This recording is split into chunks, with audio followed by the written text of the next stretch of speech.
चलिए नमस्कार। आपको बता दें गोपालगंज में तिरंगा यात्रा का आयोजित किया गया था। हालांकि बता दें गोपालगंज के मोहित गुप्ता जी के माध्यम से बाइक तिरंगा यात्रा निकाला गया था। इसमें हजारों की संख्या में लोग देखी गई। हालांकि बता दें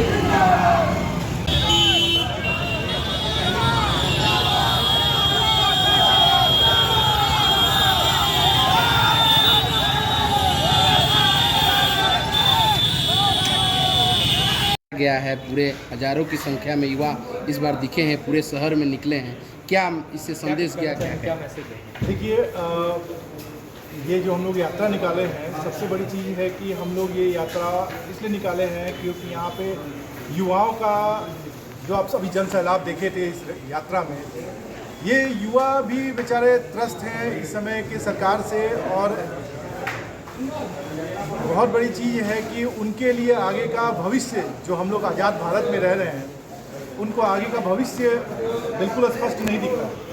जैसे कि अभी आप देख रहे थे कि एग्ज़ाम में धांधली वगैरह होना, ये सब बहुत बड़ी चीज़ें हो रही थी। अभी पॉलिटिकली भी बहुत सारी चीज़ें हो रही थी, जिसके कारण युवाओं का अंधकार भविष्य बिल्कुल अंधकार में है। और दूसरा कि हम लोग ये रैली इसलिए निकाले हैं कि ताकि हम लोग हर वर्ग के, हर समाज के हर लोगों को जोड़ सकें और उनको स्वतंत्रता हमें कैसे मिली, क्या मिली, क्यों मिली, इसकी जानकारी दे सकें। ये यात्रा हम लोग सभी लोगों को बताने की है कि ये जो हम लोग को आज़ादी मिली है, ये बहुत मुश्किल से मिली है। इसको हम लोग एक आज़ाद देश में रह रहे हैं, इसको बहुत अच्छे तरीके से हम लोग को समझना चाहिए।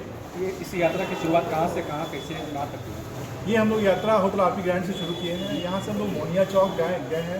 मोनिया चौक से हम लोग घोष मोड़ होते हुए अम्बेडकर चौक पहुँचे, जहाँ पे हम लोग के संविधान के रचयिता डॉक्टर भीमराव अम्बेडकर के मूर्ति पे हम लोग माला अर्पण किए हैं लोग।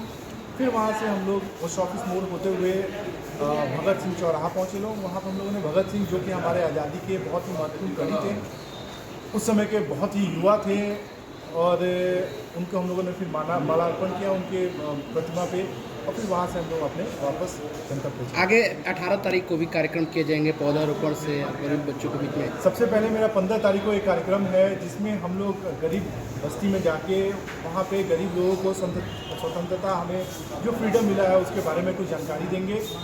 वहाँ लोगों को जानकारी देने के बाद हम लोग वहाँ पर झंडा तोलन करेंगे।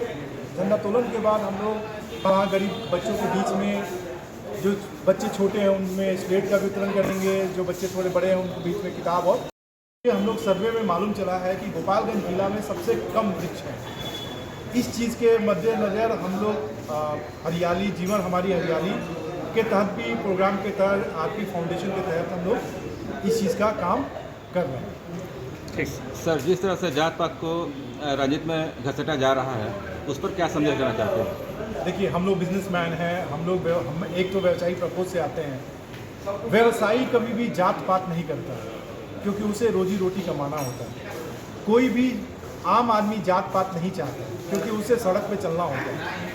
हर बच्चों को स्कूल में पढ़ना होता है, वो चाहते हैं कि हमको शिक्षा, जैसे हम लोग छोटे थे, हम लोग किसी की जाति का मालूम आवाज़ नहीं होता था, बगल में बैठा हुआ लड़का किस जाति का होता है। तो ये, लेकिन अचानक हम लोग बड़े हो जाते हैं तो हम लोग को जाति सूचक बना दिया जाता है।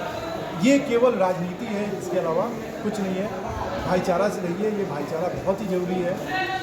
बस यही गोपालगंज जिला में ऐसा पहला इकलौता हम आप जैसे लीडर को देख रहे हैं, जो जाकर गरीब बच्चों के बीच में झंडा फहराना, लोगों को जागरूक करना।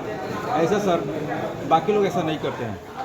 देखिए, बाकी लोगों की सोच अलग है। मेरे जैसा बिजनेसमैन अगर पॉलिटिक्स में आया है तो वो कुछ करने के लिए आया है, क्योंकि मेरे पास एसी कमरा है, आराम से हम जाके एसी में आराम से रह के हम अपना काम धंधा कर रहे होते, पैसा बना रहे थे। इतना तकलीफ लेने की ज़रूरत, लोगों को जागरूक करने की कोई ज़रूरत मुझे नहीं थी। लेकिन अब लग रहा है वो समय आ गया है कि हम जैसे युवाओं को सामने आना पड़ेगा, आके लोगों को समझाना पड़ेगा कि बिगाड़ने वाला कोई नहीं है, हमें बनाने वाला चाहिए। बिगाड़ने से कोई बिगाड़ नहीं सकता हमारा, हमको बनाने वाले लोग चाहिए, जो हमारे शहर को बना सके, जो हमारे जिला को बना सके। ठीक है, चलिए, बहुत धन्यवाद।